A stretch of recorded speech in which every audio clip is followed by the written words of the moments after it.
चाय और भी है जिसको जो प्रीमियम कैटेगरी की चाय है, तो मैं उनके बारे में आपको बताना चाहूंगी। ये मेरी फेवरेट चाय है। क्यों? क्योंकि ओके, हाँ चलिए, ओके। तो दोस्तों ये मेरी फेवरेट चाय है। क्यों? क्योंकि ये जो है ना, उसका जो टेस्ट मुझे बहुत पसंद है। और नॉर्मली मैं चाय पीती नहीं हूँ, लेकिन अगर जब भी चाय पीने की इच्छा होती है, क्योंकि मेरे यहाँ जब गेस्ट आते हैं या कोई भी आता है, तब मैं यही वाली चाय बनाती हूँ। तो कई बार दोपहर के टाइम पे, शाम के टाइम पे मुझे चाय पीने का मन करता है, तो ये वाली चाय मैं जरूर से पीती हूँ। मुझे आदत नहीं है, लेकिन फिर भी ये कभी कभी मैं पीती हूँ। तो इससे पहली बात तो ये कि आदत नहीं पड़ती है ये चाय पीने से। दूसरा कि कई लोगों को ना चाय पीने से एसिडिटी का प्रॉब्लम हो जाता है, राइट? कि भाई वो चाय पीते हैं, वो चाय पीना तो उसको पड़ता ही हो, क्योंकि उसको आदत होती है चाय पीने की। लेकिन हमारी चाय अगर वो पीते हैं तो उसको आदत नहीं बनती है। उसका जो भी बेनिफिट होना चाहिए कि भाई चाय नहीं पीते तो सर वगैरह पेन होता है, ये वगैरह होता है, तो ये चाय पीने से उनको नहीं होगा। कि चलो उनकी जो आदत है वो भी कंप्लीट हो जाएगी, प्लस उसको एसिडिटी नहीं होगी, राइट? ये मेन इसका बात है कि इससे एसिडिटी नहीं होगी। इसके जो दाने होते हैं वो बड़े बड़े दाने होते हैं, और इसके अंदर पत्तियां जो होती है वो प्योर पत्ती इसके अंदर डाली हुई है। और इसके अंदर रीच है एंटीऑक्सीडेंट से, ये भरपूर है।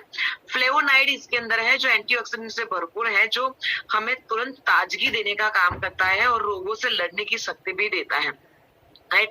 नॉर्मली चाय नुकसान करती है पीने से, ऐसा हम कहते हैं, राइट? क्यों? क्योंकि उसके अंदर निकोटीन की मात्रा ज्यादा होती है, इसीलिए।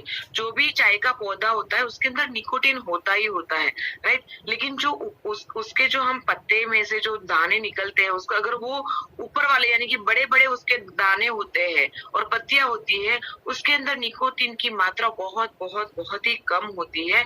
और जो हमें टेस्ट आना चाहिए, उसका जो फ्लेवर आना चाहिए और उसकी जो ताजगी आनी चाहिए, वो हमें बड़े दानों में से बहुत अच्छे से मिल जाती है। उसके जो बेनिफिट्स होते हैं वो हमें बड़े दानों में से मिल जाते हैं। जो भूकी होती है उसके अंदर निकोटीन की मात्रा ज्यादा होने की वजह से हमें उसके अंदर उसका जो टेस्ट होता है वो एकदम जैसे स्ट्रॉन्ग तो लगता है, लेकिन वो भूकी होने की वजह से, निकोटीन की मात्रा ज्यादा होने की वजह से हमें उसका आदत पड़ जाती है, राइट?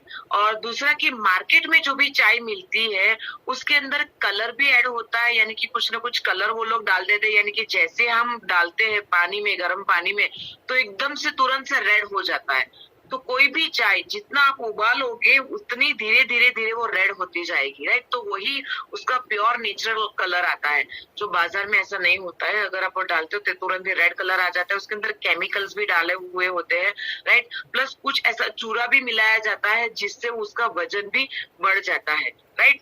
तो हमारी प्योर आएगी, दोनों चाय प्योर आएगी। एक स्ट्रॉन्ग आती है और ये भी स्ट्रॉन्ग ही आती है। अगर आप उसको अगर उबालेंगे पानी के अंदर, अगर अच्छे से अगर आप उबालते हैं तो इसका भी टेस्ट बहुत बढ़िया आता है। दोनों बहुत ही अच्छी हमारे पास टी है। नेक्स्ट मेरे पास प्रोडक्ट है coconut oil, right? Coconut oil हम मार्केट से भी आप देख सकते हो कि कई अलग अलग ब्रांड आती ही है, लेकिन मोदी केयर के कोकोनट ऑयल में क्या मेन बेनिफिट है, ये फ्रेश जो कोकोनट, जो सूखा कोपरा होता है उसमें से ये ऑयल निकाला जाता है और ये 100% प्योर है। इसके अंदर कोई भी मिलावट नहीं की गई है। और केरला में अगर आप जाते हो तो वहां पे ना कोकोनट ऑयल से ही खाना पकता है। वहां पे वो लोग, सारे लोग हर एक चीज में कोकोनट ऑयल ही वो यूज करते हैं। और कोकोनट ऑयल आप अलग अलग तरीके से यूज कर सकते हैं। आप खाने में भी यूज कर सकते हैं, आप बालों में भी यूज कर सकते हैं, और मालिश में भी आप इसको यूज कर सकते हैं, राइट? कोकोनट ऑयल आप पी भी सकते हो, यानी कि कई सारे डॉक्टर सजेस्ट करते हैं कि अगर आपको कॉन्स्टिपेशन है तो रात को सोते समय अगर आप 1 चम्मच कोकोनट ऑयल ले लेते हो तो कॉन्स्टिपेशन में बहुत हमें राहत मिलती है, राइट? तो ये इसके अलग अलग बेनिफिट, जब आप उसका टेस्ट करोगे तब लगेगा कि नहीं, सही में ये सूखा कोपरे का ऑयल ही आप ले रहे हो। मार्केट में जो आता है उसमें कई सारी मिलावट आती है। आप मार्केट में देखना कि कोई भी कोकोनट ऑयल अगर आप मिलता है, जो हम बॉडी में मसाज तो कर सकते हैं, हेयर में भी मसाज कर सकते हैं, लेकिन हम उसको खाने में यूज नहीं कर सकते। क्यों? क्योंकि उसके अंदर कुछ ना कुछ केमिकल होता है। तो ये हमारा प्योर ऑयल है। फिर हमारे पास है